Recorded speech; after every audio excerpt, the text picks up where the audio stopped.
सभी को जय हिंद, गुड मॉर्निंग, नमस्कार। आज जनवरी 31, 2025।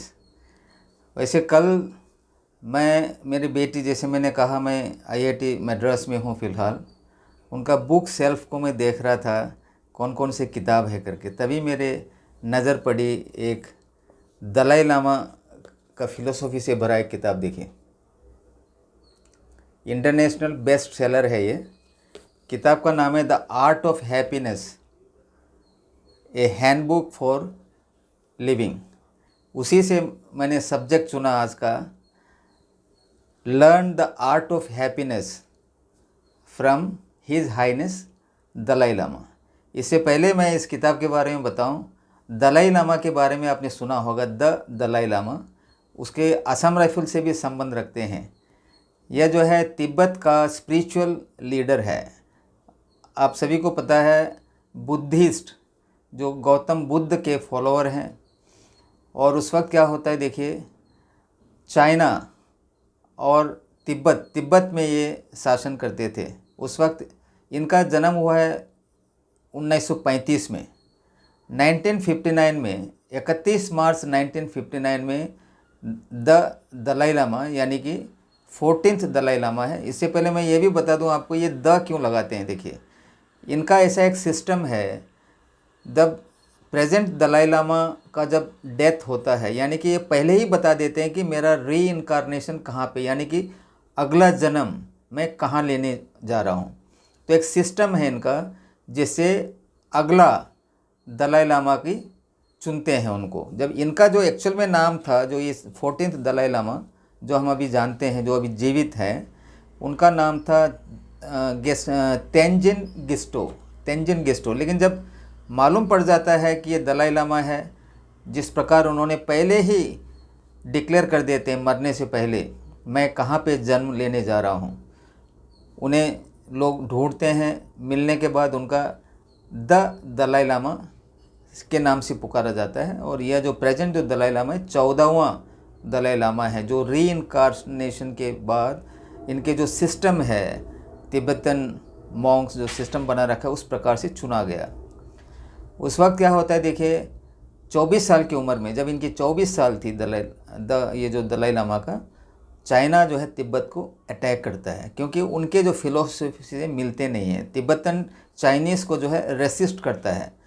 उस वक्त जो है प्रधानमंत्री जवाहरलाल नेहरू थे भारत के। आप सभी को पता है, त्वांग जो हमारे 5 असम राइफल थे, वहाँ पे 31 मार्च 1959 को उनसे बात करते हैं, मैसेज वगैरह देके प्रधानमंत्री उनको स्वीकारते हैं। ओके, एज यहाँ पे आते हैं। और भारत में हिमाचल में धर्मशाला नाम की एक जगह है, पालमपुर से पहाड़ के ऊपर, बहुत ही बढ़िया सा जगह है, हिमालय की गोद में है। हमें भी मौका मिला वहाँ जाने का, हिमाचल में, जब हमारे एनुअल जनरल मीटिंग हुआ था। दलाई लामा जी को मिलने भी हम गए थे, लेकिन हमारी बदकिस्मती कि उस वक्त वो मेडिटेशन में था। इस बार मैं फिर कोशिश कर रहा हूँ, अभी मैं दिल्ली जाऊँगा 2 तारीख, अगर हो जाता है अपॉइंटमेंट। मैंने अपने सदस्य को बता रखा है, आज ही मैंने सुबह फ़ोन किया है, अगर हो जाता है तो मैं वहाँ से जाके इनको मिलूँगा। अभी लगता है शायद वो वहीं पे होंगे। काफ़ी एक नामी व्यक्ति है, इंटरनेशनल फेम इनको मिला, जबकि ये नोबल पीस प्राइज़ भी मिला है अभी का जो प्रेजेंट दलाई लामा को। और बहुत अच्छे वक्ता है, अच्छे संदेश देते हैं। उनके मिलने के बाद कई लोग जाते हैं उनको मिलने पर्सनल, और जो भी उनका जो स्पीच वगैरह है, मीटिंग है, उनमें लोगों से पैसा लेते नहीं है। एक पास बनाना होता है वो मीटिंग में शामिल होने के लिए, धर्मशाला में जहाँ पे रहते हैं। तो ये जो किताब की शुरुआत तब होता है, देखिए, एक अमेरिकन साइकियाट्रिस्ट आपको पता चला होगा, साइक यानी दिमाग, साइकोलॉजी जो है दिमाग का अध्ययन करते हैं। साइकियाट्रिस्ट जो है, जो भी मनुष्य जो बिल्कुल अपसेट है, एंग्जाइटी है, और इस प्रकार के जो दिमागी हालत जो ख़राब हो रखा है, कभी सीरियस हो जाते हैं, उसको इलाज करते हैं दवा के द्वारा। इन्होंने जो है, जो ऑथर हैं, जिन्हें मैंने बताया, एक अमेरिकन, अभी तो राइटर भी बन गया है वो, साइकियाट्रिस्ट, उनका नाम था होवार्ड सी। वो 1982 में भारत आते हैं, दलाई लामा से मिलते हैं, और उनको जो है, जो तिब्बतन सिस्टम ऑफ मेडिसिन, उनका रिसर्च करने के लिए आए हैं मेन करके। फिर दलाई लामा से मिलके काफ़ी प्रभावित होता है। फिर उनके प्रयत्न से 10 साल बाद यानी 1993 में दलाई लामा जो है एरिज़ोना करके एक जगह है यूएस में, एरिज़ोना स्टेट यूनिवर्सिटी, वहाँ पे विज़िट करते हैं। 6000 का जो क्राउड जो यूनिवर्सिटी से संबंधित, उनका 1 हफ्ते का प्रोग्राम रहता है। जैसे आप सभी को पता है, हमारे जो महापुरुष स्वामी विवेकानंद भी गए थे अमेरिका में, तो वो वहाँ पे जाके स्पीच में काफ़ी इम्प्रेस हो जाते हैं लोग। और यही जो राइटर जो मैंने बताया, साइकियाट्रिस्ट जो भारत में आके इनसे मिले थे 1982 में, वो उनका इंटरव्यू लेता है। देखिए यह जो किताब है जो मैं आपको दिखा दूँ, ये जो किताब है, यह जो ज़्यादा नहीं है, 265 पेज का है और 15 चैप्टर है। इनका ये है कि जो हैप्पीनेस के बारे में हमारे हिज होलीनेस दलाई लामा जी का जो विचार है, जो अपने मन से वो प्रकट करता है, उसको इंटरव्यू के बेस में वो लिखा गया है। मैं भी स्टार्ट नहीं किया हूँ, केवल इंट्रोडक्शन मैंने पढ़ा है। मैं हमारे जो सदस्य हैं, जो भी लोग इसको देख रहे हैं मेरा वीडियो, आपको मैं एक चीज़ बता दूं, जो दिमागी हालत को सही रखना है, करेक्ट इन्फॉर्मेशन आपने दिमाग में रखना है। रबिशनेस जो भी गंदा चीज़ है, जो जिससे आपका टेंस होता है, आपका अगर टेंशन हो गया तो लगा लीजिए आपके परिवार में भी उसका इफ़ेक्ट होगा, बच्चों के ऊपर, पत्नी के ऊपर, माता पिता जी, आप जहाँ नौकरी कर रहे हैं वहाँ जितने जो आपके चारों तरफ जो आपके करीब बैठ रहे हैं, उनको भी आपसे जो है चिढ़ पैदा होगी। यदि आप स्पष्ट है, शुद्ध है, तो आप खुद को भी ये बहुत बढ़िया चीज़ रहेगा, अच्छी से आप जिएंगे, हैप्पीनेस आपके जीवन में आएगा, औरों को भी आप प्रभावित करेंगे। तो ये बहुत ज़रूरी है। 2 शब्द और मैं कह दूं, देखिए जो एक एजुकेशन, मैं बीच बीच में वीडियो में बताता हूँ, 2 प्रकार के होते हैं, एक इनफॉर्मल, एक फॉर्मल। फॉर्मल एजुकेशन जैसे मैंने बताया, जो यूनिवर्सिटी में एक सिलेबस होता है, एग्ज़ाम लिखते हैं, आपको डिग्री मिलते हैं। जैसे मेरे को है, जैसे मैं BA LLB कहता हूँ, तो BA ग्रेजुएशन मैंने की है, उससे पहले की जो भी पढ़ाई है मैंने फॉर्मली किया है, एक सर्टिफिकेट मिला हुआ है। उससे भी इम्पोर्टेंट मैं कहता हूँ इनफॉर्मल एजुकेशन, जैसे मैं ये बात कर रहा हूँ, किताब पढ़ के, किसी से वार्तालाप करके, कोई अच्छा जो है सिनेमा देख के, कोई न्यूज़पेपर पढ़ के, उस प्रकार से जो है आपके दिमाग में अच्छाइयों का भंडार हो जाएगा, बुराई से निकल जाएंगे। आपको लोग कहेंगे कि ओह बहुत ही बढ़िया इंसान है, क्योंकि आपके सोच उस प्रकार से ढल जाएगा।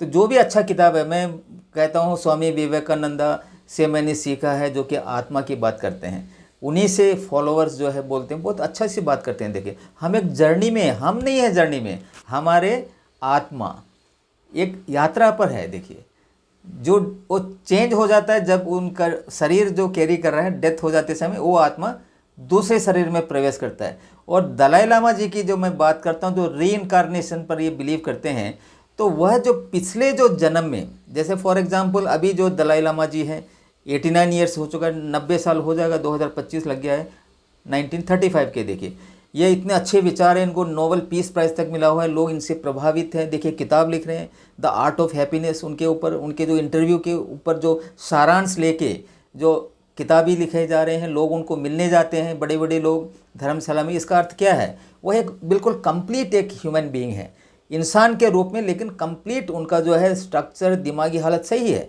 यह जो अगला जन्म लेगा, जो आत्मा का ये जो इस जन्म की जो सब कुछ जो क्वालिटी है, वो अगले जन्म में भी चला जाता है। इसीलिए बुद्धिस्ट जो तिब्बतन्स के लोग हैं, वो इसलिए इनको ही चुनता है। ये जो आत्मा है, यानी कि आत्मा रूपी जो ये दलाई लामा को के दिमाग में है, उनके शरीर में जो प्रवेश कर रहा है, इनका ये शरीर छोड़ने के बाद अगला जन्म जब लेता है, वह भी पवित्र माना जाता है। इसलिए आपको मैं एक रिक्वेस्ट करता हूँ, जो कि आप जैसे बोलते हैं ना कि जैसे भूकंप में किसी का मृत्यु हो जाता है, कोई सुसाइड करता है, कोई झगड़ा करके, अभी देखिए इस शराब पी के भी जो भी डेथ हुआ है, तो उनका अगला जन्म भी मुश्किल होगा। देखिए वो इस जन्म का मेमोरी भी लेकर जाएंगे आत्मा द्वारा, तो अगला जन्म भी उनका क्या हो जाएगा, फ्लॉप होता है। तो यही मैं कहता हूँ आपको, आप यदि अच्छे आचरण लेंगे, दिमाग में अच्छे प्रयास करेंगे, लोग आपसे खुश होंगे, आप खुद खुश होंगे। हैप्पीनेस जो किताब ज़रूर पढ़ना आप इनका, तो इससे क्या होता है, आपका पूरा चरित्र बदल जाएगा।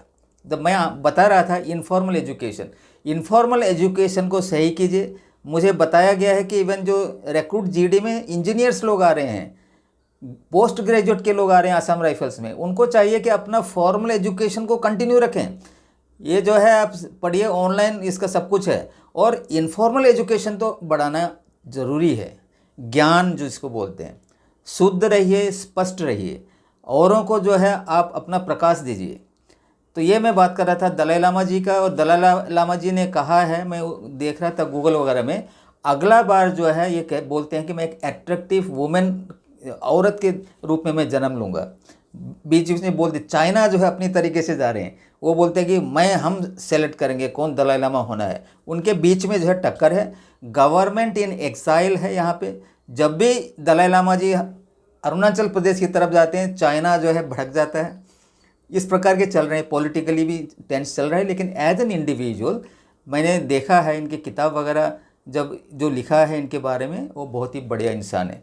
जब नोबेल पीस प्राइज़ मिलना मामूली काम नहीं है, पीस के लिए भी ये कार्य कर रहा है। तो मुझे पूरा आशा है कि आप इन किताबों के बारे में पढ़ेंगे, अपना जो है एजुकेशन इम्प्रूव करके अपनी दिमागी हालत को हैप्पीनेस से भरेंगे। आज तक इतना ही। आप देख रहे हैं मेरा चैनल सत्यमेव जयते, और मैं हूं सूबेदार वीटी नायर। जय हिंद, जय भारत माता, वंदे मातरम।